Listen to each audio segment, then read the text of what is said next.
औषध मुक्त ओडिशार डे 26 आज आम प्रसव पर अत्याधिक चुट्टी झड़वा कौन वैज्ञानिक कारण से विषय आज जानिबा। प्रसवर 3 ରୁ 4 मास पर मुंड कुंडेला बेले गुच्छा गुच्छा होगी चुट्टी उपुड़ी जाउछि कि जमारू भयभीत हुअंतु नहीं, आपण लंडा होई जिवे नहीं।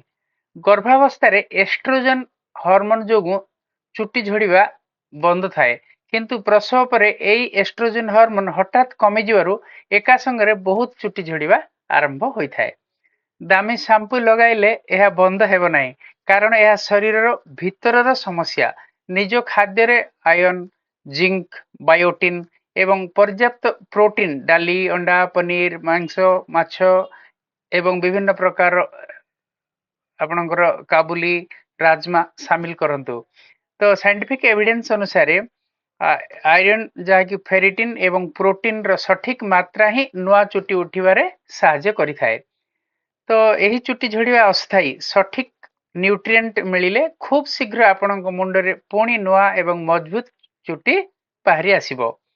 तो चुट्टी झड़ा बंद करिया पई सठिक डाइट चार्ट पाइबा हेयर लेखि मते डीएम करंतु, मु कंप्लीट डाइट प्लान आपनकु दे परिबी।